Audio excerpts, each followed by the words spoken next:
Hi Gemini, here is a general look at your solar chart for a little bit of January and all of February. So in January, well, definitely a bit of a gear shifting phase going on there, weighing this thing up against that thing, feeling more sensitive, sounding out others, sounding out yourself, doing a bit of research maybe, looking into the financial side of things, the legal side of things, maybe the property side of things, and coming to certain sort of maybe inner decisions about those. There is in general for all of the signs a little bit of lack of clarity around, and there's this feeling of change as well. It's a little bit edgy, it's just a little bit edgy, and that's for all of the signs, as I say.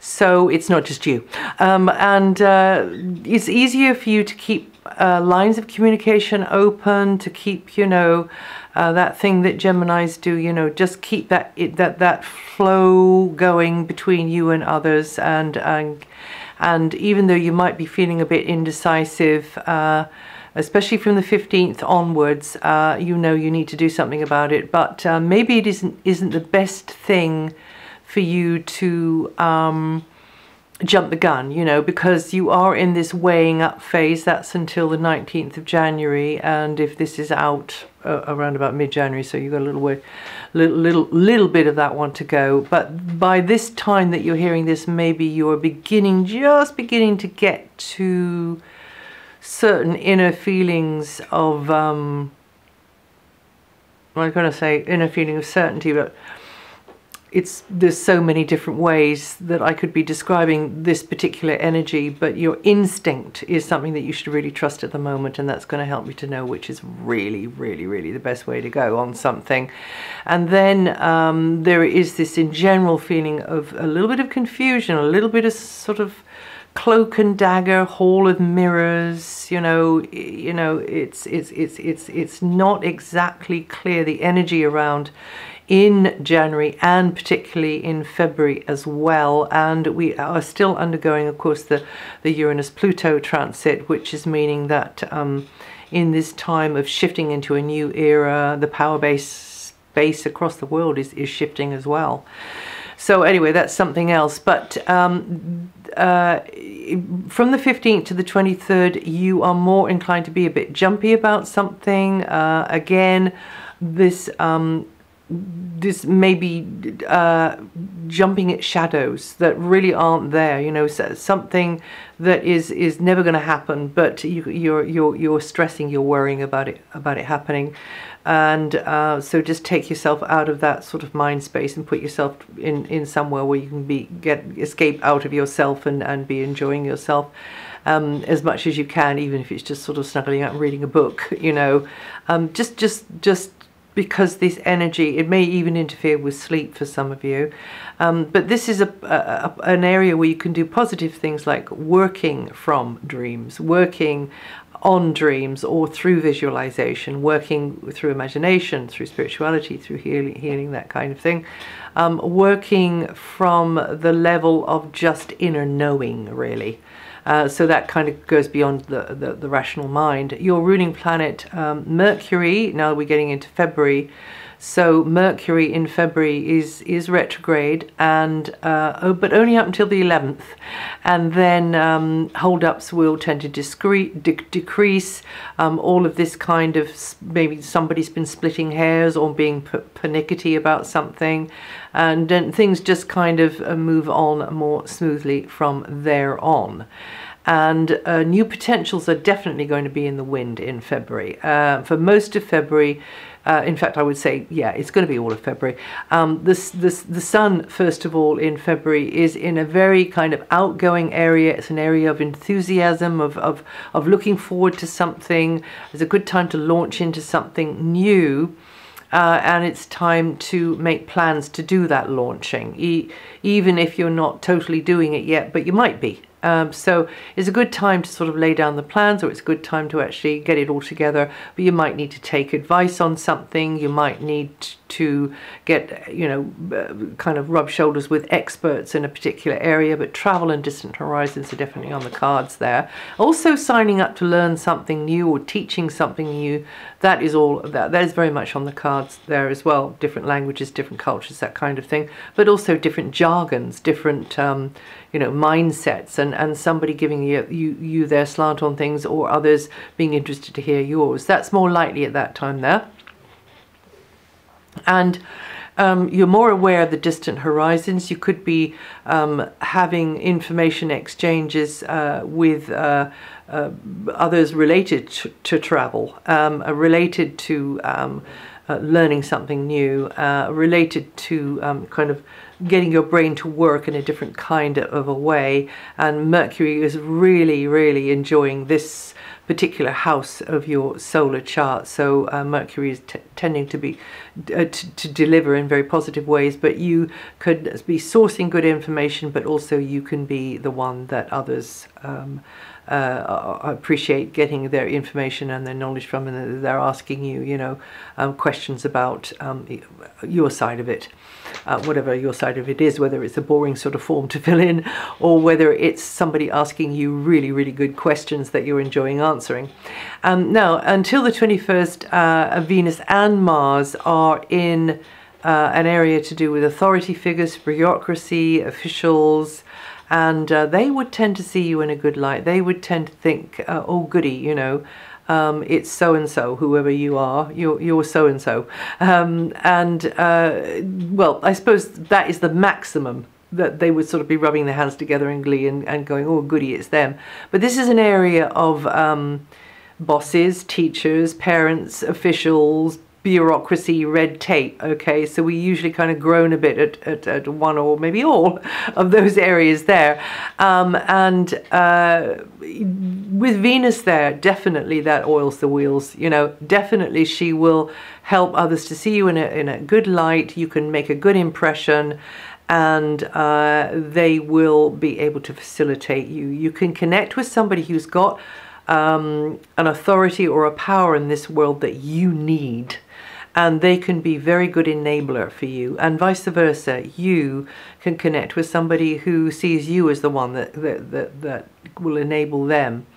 But it's a very busy time in this area of authority, and of also taking your responsibilities in the world more seriously, and getting on with very, very serious goals and ambitions that you really need to you really need to get on track with those.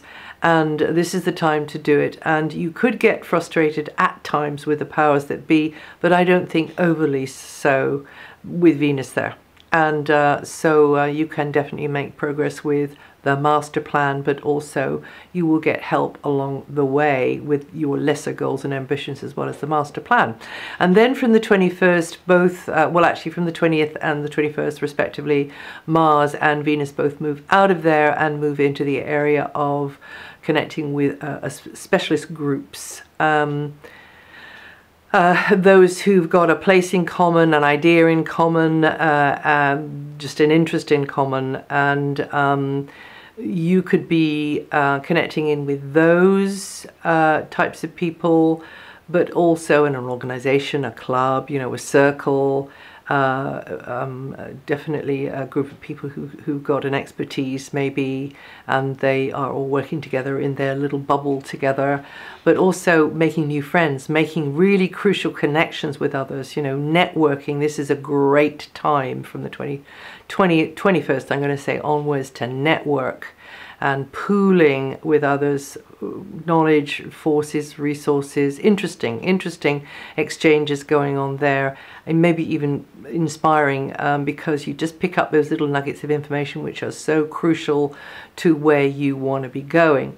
And it's a very progressive time for you, Gemini, from the 21st onwards. And Now, we do have these aspects going on for all of the signs, though, which means that there is this feeling of uncertainty and a little bit of jitteriness going on. And that's where we get kind of, you know, you go on the ghost train into the dark and we get kind of spooked by the strange silhouettes and shadows and kind of monstrous sort of frights that go on the ghost train. Just make sure that what you are seeing really is what you think it is, and also watch out for the small print, I guess I need to say. And another thing is, don't be so rose tinted about something or someone or somewhere that you just don't see something that's as plain as the nose on your face. You know, you've got to keep down to earth with that energy. You've got to keep realistic. But if you can strike that balance, that delicate balance between having a dream and going after the dream, and then recognizing when you've actually achieved the dream, and not being foolish and build castles in the air, then you could be very successful. Definitely Jupiter is in a very, very good angle for you at this time. And so, you know, with this energy around, and especially in the second half of February, you can feel a bit disheartened. You can feel a bit like you haven't got the knowledge, you haven't got the whole picture maybe. There's things that are fuzzy for you, and you start to stress, your imagination runs riot, you know, and it's that 3 o'clock in the morning thing where the windmills of your mind just are turning. So this is the time when you mustn't be undermined by that energy, that you must have the trust, the absolute trust, that there is a greater hand or eye than your own at work behind the scenes, and that, you know, you're at the sharp end, but you're also at the sort of the dumbed down end of everything. And you just have to have that trust. And if it feels good to you, as long as you're not self-deluding, right? But if it really does sort of have that kind of little shiver of kind of, shall we say, you feel kind of really, really blessed with this, whenever you think that thought, you know, about something being possible, then that can become real. You can create a shape for that. You can create something which is more concrete for that. And yes, accept the limitations of the situation, but don't be hesitant about moving forward, and be very, very grateful for the happy moments, because the happy moments are what's going to keep your engine going and what's going to keep you rolling forwards, because this is a creative universe, and it's always expanding and creating, and you are part of it. So you're one of the components in a very, very creative universe. And even though it can be a bit jumpy because we haven't got all the information, we're indecisive, we don't quite know, and also it can be forces way outside your own personal control, as they say, or used to say, due to circumstances beyond our control. You know, because this feeling of confusion, or not having enough information, or not having the certainty, and the kind of the wandering is affecting all of the signs, and it is a time of change. Definitely, it is a time of change. But you can kind of, if you keep a steady hand on the wheel, as it were, you can be steering your boat through this sort of maybe waves of change in the right direction, or in the direction that feels right, feels good for you, and genuinely, without, you know, telling yourself porky pies, which is kind of Cockney for telling yourself lies. Right, so until the 21st, though, Venus and Mars are in this area of achieving goals and ambitions, so the cards are really stacked in your favor. And then from the 21st, Venus and Mars move out of there and move into this very, very, very progressive area where you are likely to start feeling, and that goes on into March, of course, you're likely to start feeling as though you're really, really getting the ball rolling on things.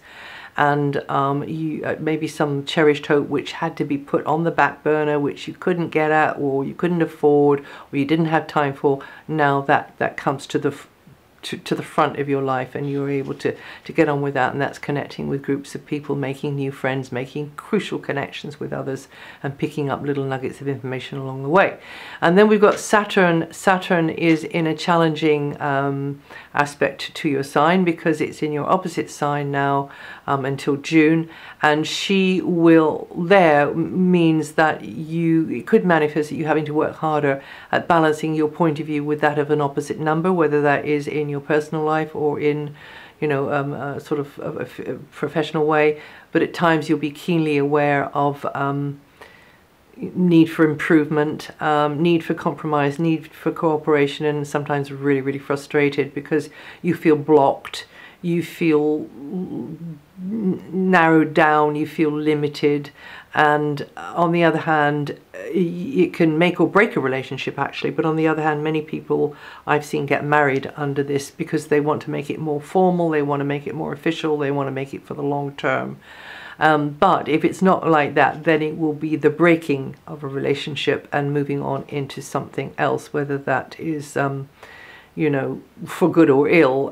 It just seems to be, you know, that this is the end of that particular cycle, but it can also be the beginning of a cycle as well. And also it's a really good transit, this one, for looking up to somebody who has got a knowledge or a talent that you really admire, and learning from them. But you have to learn from them in a very sort of kind of learn through their structure, which you might find uncomfortable, but you know it's worth it. You know that over the long run this is going to be worth it, learning this thing. Or maybe it's not just the main thing isn't the learning, the main thing is the collaborating with them, or you know, working with them in some other kind of a way. And you Geminians born the 23rd to the 27th of May, or with 2 to 6 degrees rising, going to feel that energy the most this time or this month. And then Jupiter is supporting a more outgoing, upbeat, positive frame of mind until next August. And many new territories will be carved out in your mind. And you will be learning lots of new things. You will be teaching new things to others as well, where the potential is there. Some of you could be, you know, using your writing and speaking skills or your artistic skills to great effect during this time here through media. This is the area of media. This is really, really actually a good house for you that Jupiter is in. And you Geminians born the 4th to the 10th of June, and with 14 to 19 degrees rising, are going to feel this energy the most. The only thing is you've got so many things on your mind, you get scattered with Jupiter there, and so you've got to deliberately get yourself to practice one-pointedness, Gemini. Never your strong point. Always, you know, very, very good at moving on to one thing, to the next thing, to the next thing. Trying to sort of streamline down, you know, what you've got on your list every day, or what you've got on your mind every day. And of course, mindfulness is brilliant for this transit here. And then Neptune is going through over the top of your chart for many a long year. And you've got to find a way of striking the balance here with being of service to others in maybe quite a modest, low-key kind of a way, at the same time as honoring your ambitions, your own goals in life, and integrating the two together, you know. And it is doable. It is absolutely doable. And putting down more strong boundaries for yourself, because there is something about Neptune there which, it's like there is a refraction going on when others in powerful places look at you. It's like they're looking through water. They're not seeing the true you. Or it's almost like when we look at the planets, we're not actually seeing the actual position that they're in from the Earth. So, and the stars, of course, the stars that we're looking at are many, many millions of years old. And maybe some of them aren't there anymore, but we're seeing twinkling in our sky. So I'm just sort of saying to you that with Neptune there, there's this tiny bit of refraction going on, almost like a prismatic thing. So you may feel overlooked, or you may feel that it's harder to achieve. But what Neptune is trying to get you to sort of evolve to is serving some kind of higher good in what you do across the wider stage in the world. And when you start doing that, then suddenly everything jumps into focus and you start to get noticed, but maybe it's the thing you're doing that gets noticed more than you.